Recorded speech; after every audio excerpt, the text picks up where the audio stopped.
sought information for a living. That is to say that ever since he returned from Korea, after having served with the armed forces, he had been working as a private investigator in Montreal. William Hamilton, a rich industrialist, had gotten in touch with him regarding a simple vandalism issue.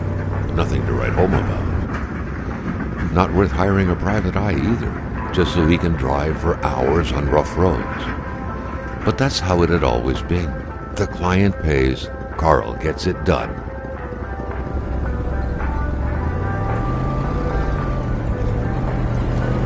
They had set up to meet at the general store, his client's business.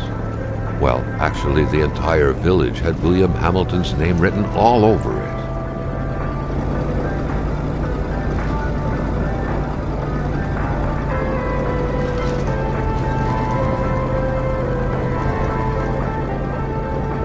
Carl's military training had made him a very punctual man. Being late to his meeting with Hamilton was out of the question. When the roads were bad, muddy, or snowed in, it was customary around these parts to close them off. But it was also customary to ignore those signs entirely and drive there anyway. Carl was meeting his client in a store near this area. He was on the right track.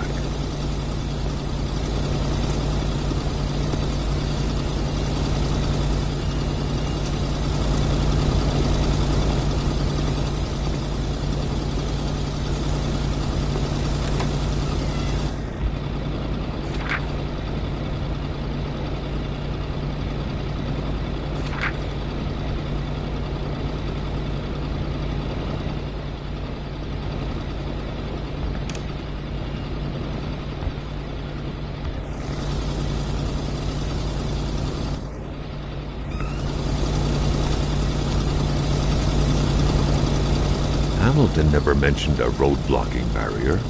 Why was it needed here in the back of Beyond? That would, however, be a mystery for another day. Carl had waited long enough for someone to come and raise it. Still not a soul.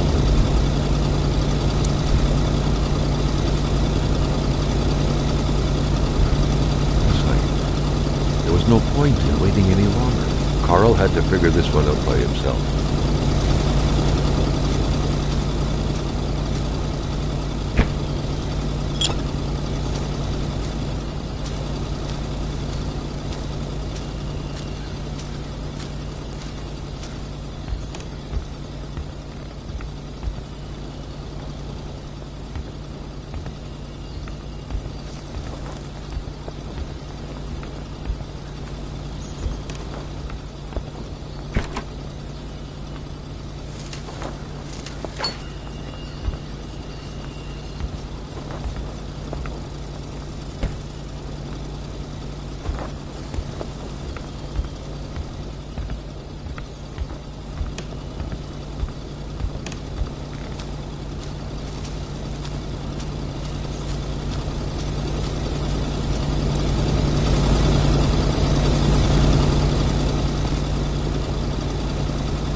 Cutters made quick work of the chain.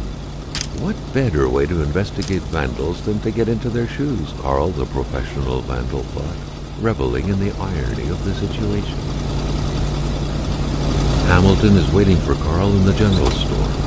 There was time for him to get down to business. William Hamilton enjoyed a lavish country house built in the very heart of the northern forests, not too far from here.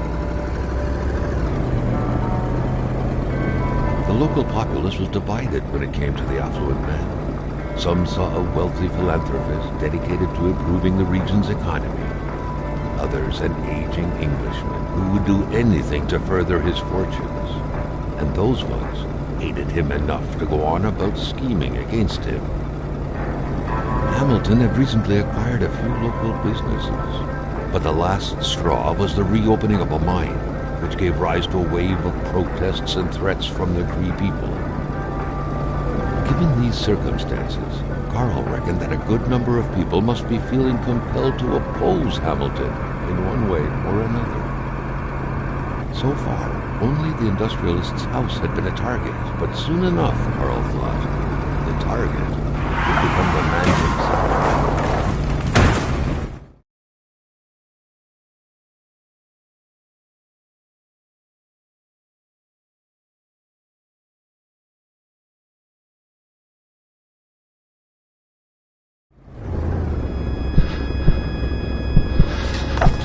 Carl needed to get out of there.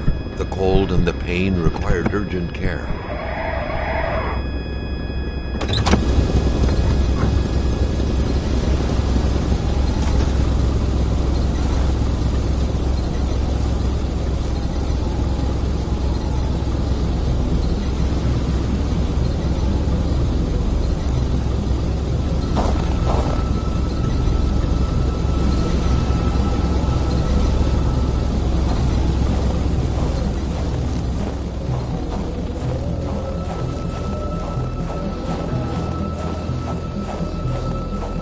This deep in the country, his last hope was to find an abandoned garage or a farm by the roadside.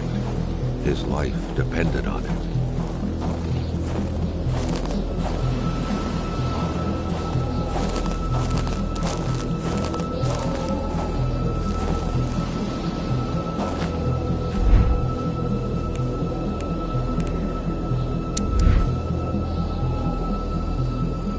Scratches did not stop Carl.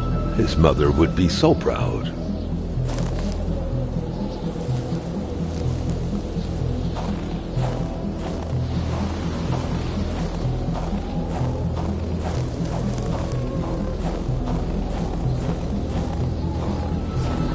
Carl wondered how long he would have to endure this skin-stinging cold.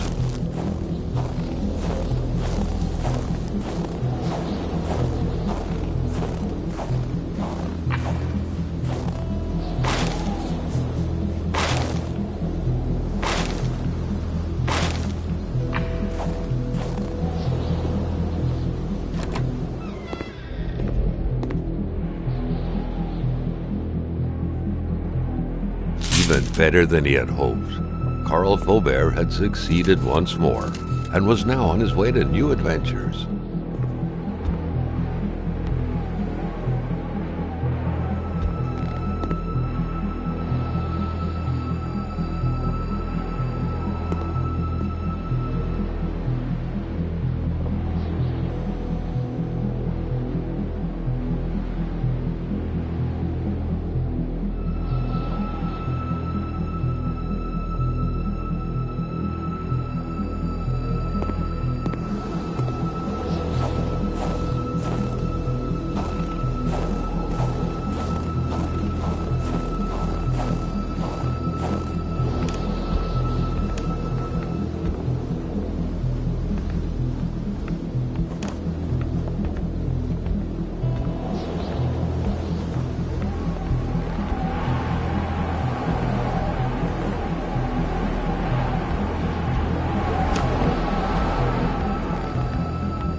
The cold was burning Carl. He would not hold up much longer. He had to warm himself.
The driver had taken off. It was still best to check it out and leave nothing to chance. Carl needed help. It was a small, locked box engraved with the letters W.H. Carl thought about taking it. Nothing was to be left to chance.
Carl, ever diligent in his work, always carried his log on him, in which he scribbled down thoughts and leads